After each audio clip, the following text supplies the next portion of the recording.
Yeah, what up, what up, what up? Make a comment. Is the comments working? Probably not. These motherfuckers haven't worked in so long. Make a comment. Is the comment?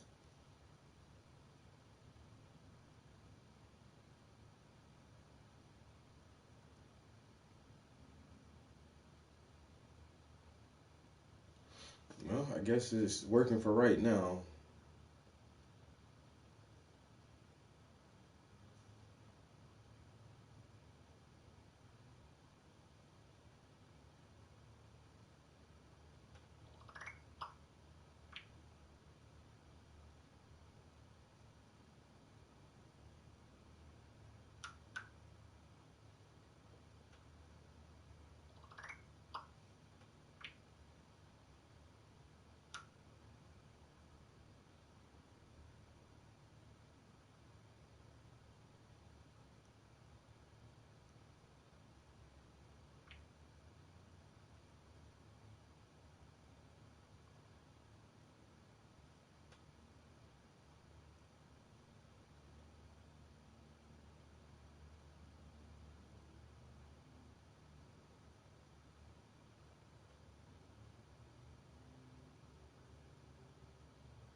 All right, so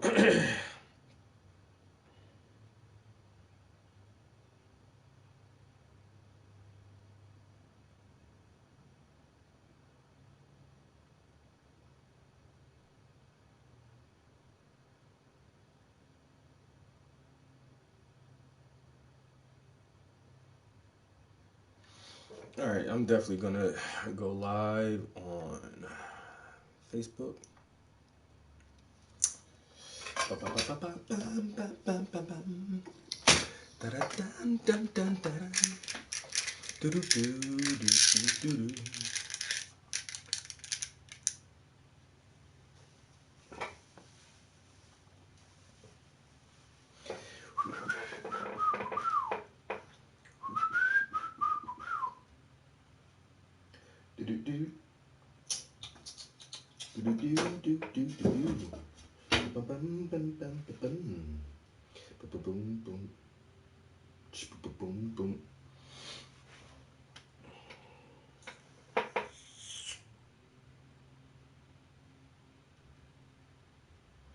don't know why this will not connect to the internet. Definitely need a new laptop. Yo, what's up, what's up, what's up? Yo, Jack, Matt, my man, my hometown brother. Right about this shit for almost since the riots and shit started, but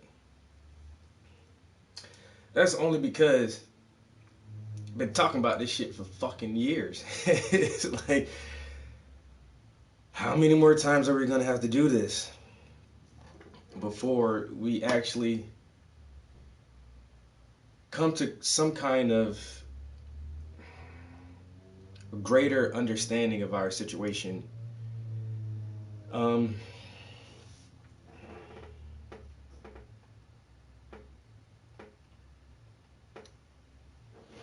and what really sparked me to come up here right now is I had two different friends going through similar debates on social media where people were trying to defend the phrase black on black crime as it as if it is a real thing. Now, if you want to consider the construct of black on black crime or black on black violence a real thing, you have to look at where these issues stem from. Nobody likes going to the source to the root of any real problem. You don't want to ask why enough times. You got to be like a 3-year-old. Why? Why? Why? Why? Why? And keep asking why until you get a suitable answer for your questions. Now, one of my friends, one of my art buddies posted something saying that, it's totally ridiculous and ludicrous to use the phrase black on black crime. And somebody gave him rebuttals like, oh, how can you say not to use that? It does exist. It's a real thing. You act like you're just trying to hide from the facts and all this other fluffy, superficial bullshit because they haven't studied the subject enough. What we suffer from as, first of all, what you have to realize about the group of people who have been labeled, categorized as African Americans. This group of people is a created people. We have never been self-governing, self-classifying, or self-distinguishing in this country, ever. We have always had titles, labels, and names given to us since the inception of this country. And then people wonder why there is so much disillusion, discontent, and disorganization within the black community, because we are a created people. We have never been allowed to define ourselves. Ever since the white man made the nigger. There was no niggers. There was no such thing. We were prisoners of war. Indigenous people from the continent of Alkebulan, who were stripped of our language, religion, history, mores, everything that we knew about ourselves. It was stripped away from us. We were displaced from our natural habitats, from our natural environment, and we were literally bred to be a beast. They bred us as beasts of burden. The African American is a created creature. A created creature by the white man. Now, when you want to look at this so-called black on black violence, and you can't understand why all the gang banging, why all the killing in the inner cities. You know why black on black crime is such a prevalent thing? Subconsciously, it's a power struggle. Once again, being a created creature, we have been shown that the white man is the savior. Why? He looks like Jesus. He looks like God. He is the image, But we don't think about how violent this group of people have been towards us historically and in present day. And it's all about power. The control of power and the monopoly on violence. Now, when a black man goes out and terrorizes people who look like him and destroys the communities that he himself lives in, it's because he's trying to assume this role of power like the white man.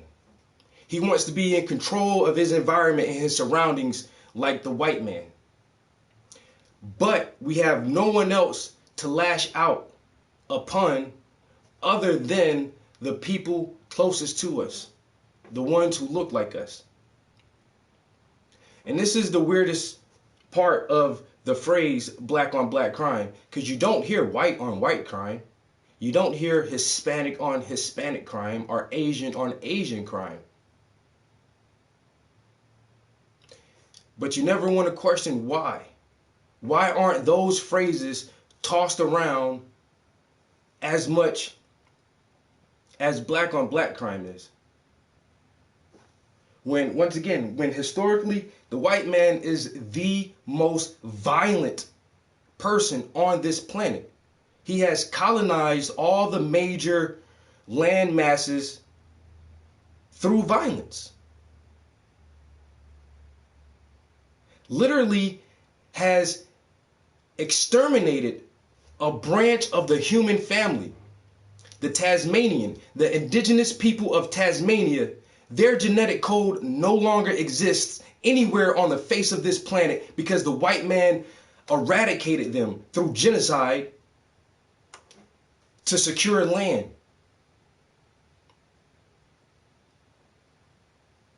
And then everybody still wants to come around and say, oh, black on black violence. You know what the fucking ghetto is? You know where that shit comes from?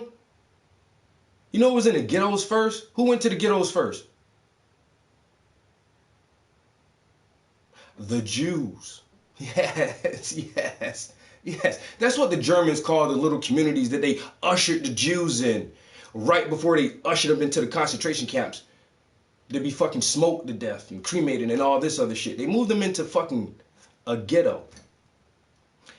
Once again, when you look at history of housing discrimination and redlining and all of this, they have boxed the African American community into these little segmented ghettos where the food is shit, the education is shit, the job training is shit,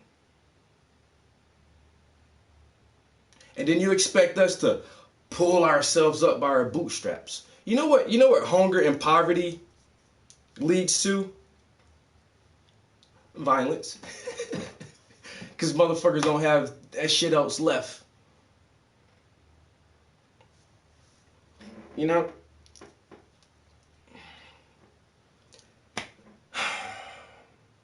If you guys were to read a book by Dr. Amos Nelson Wilson, it's entitled Black on Black Violence, The Psychodynamics of Black Self-Annihilation in Service of White Domination. We have been trained to put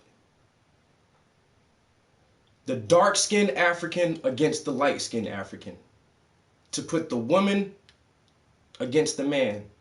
And this has been beat into us for fucking generations. And then once we finally start to educate ourselves and wake up out of this system of total oppression in the late 50s. Well, Marcus Garvey tried it in the 20s. You know what I'm saying? We have done Black Lives Matter so many fucking times, and Marcus Garvey is one of the first examples of the UNIA, the United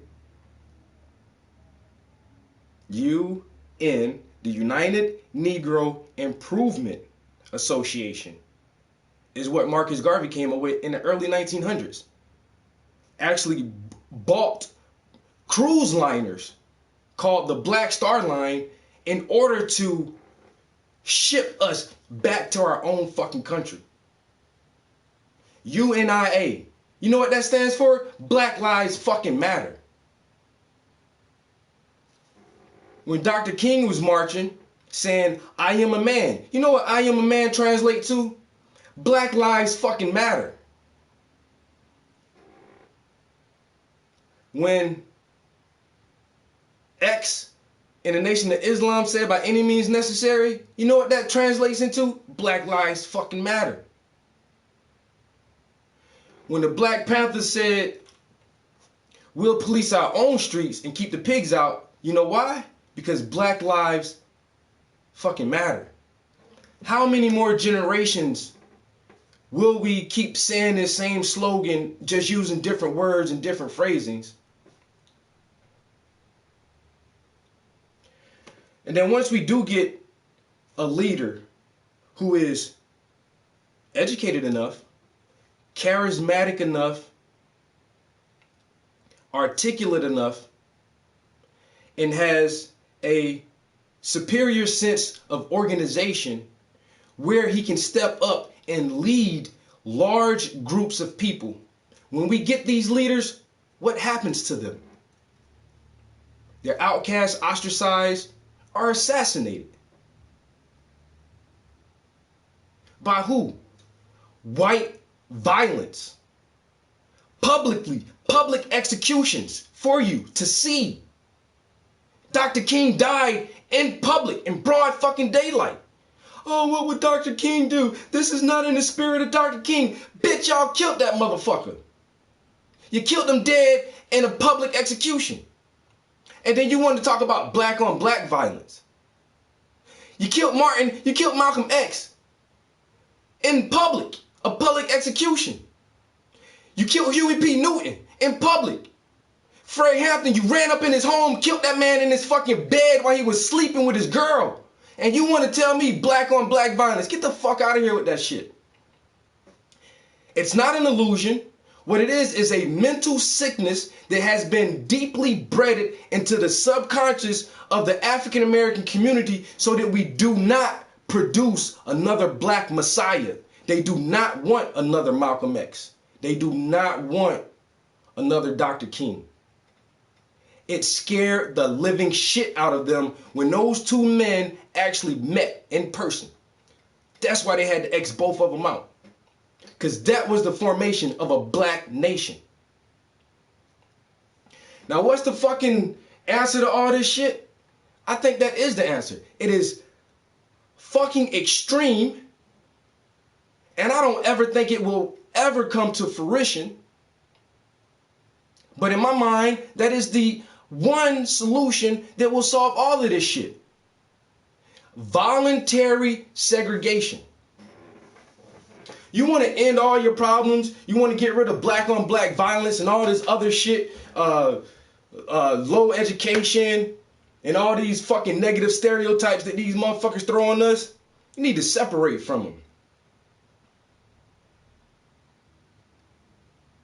If black people only had ourselves to depend on for our education, for our understanding of what a family structure is, for our financial literacy, for our manufacturing, we don't have shit to blame people for.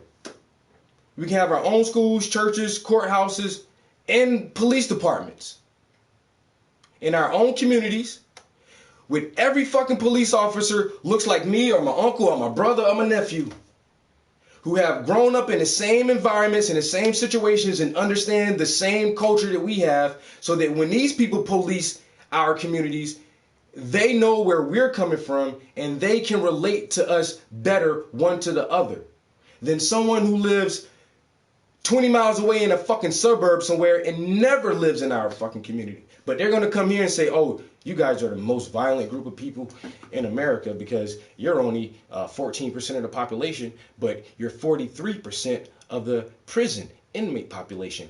That statistic alone shows that the African American is the most violent group of people in America. And they're going to keep using these statistics to beat you over the fucking head with it until you believe it.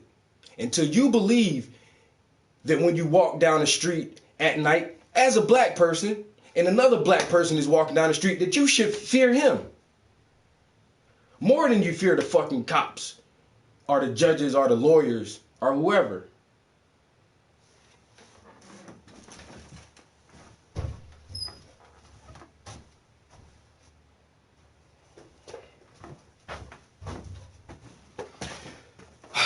Black on black violence. The psychodynamics of black self-annihilation in service of white domination. Now, I know why a lot of people don't read this shit, because I didn't go to college. I'm a high school dropout. I dropped out of school in 11th grade. This book is hard. It's a hard read. It's a college level literature. That shouldn't stop you from trying to educate yourself and understanding the plight that your people in. Watching YouTube videos and documentaries and podcasts and all that shit is cool. You know what I'm saying? But one of the oldest sayings has always been true. You want to keep something from a nigga? Put it in a book. They'll never find it. They'll never find the truth. Write it down. Write the truth down. They'll never find it. You've been programmed that way. You've been programmed that way. Deprogram your fucking self, yo. White American self-fulfilling prophecies and falsifications of the African personality. You want me to read that again? White American self-fulfilling prophecies and falsifications of the African personality. The white American falsified African identity to interject, actualize, and interactively program within the body an ego complex of the collective African American personality, principally by means of projective self-fulfilling prophecies. White America projectively based exploitation of African Americans would not be psychodynamically successful if the exploited African ego complex could present an effective opposition set of cognitive, personal, and behavioral characteristics which would belie them. In order for the white American exploitation of African Americans to achieve psychodynamic and material success, it is necessary that Eurocentric falsified images throughout the behavioral orientations be actualized in the collective of the African American psyche. This actualized projection is utilized by the white American ruling class complex to exploitatively influence and shape the collective American cognitive style, psychological and spiritual functionality, self-proceeding, and I lost my sentence. Self-perception, perception of reality, social relations, and experimental history and appetites. What they do is they say black people are violent, right? They put you in conditions and situations and circumstances to make you become violent. And then they say, see, we told you. Just like now, with all these protests going on, somehow pallets of bricks get left around the city. Just bricks. There's no fucking construction going on anywhere around here. People just walk up on a pile of bricks. You know why? Because they're saying black people are violent. They're going to protest. They're going to riot. And they're going to cause all kind of havoc and mayhem. The shit wasn't started, right? So now we got to put bricks out here as a catalyst. And then once a brick gets thrown and a building is set on fire, then it's like, see, I told you they're violent. These are self-fulfilling prophecies from white America, placed upon the psyche of the African American. And then what do you get from that? You get black on black violence. But it's psychology, people. It's psychology. It's a mental prison.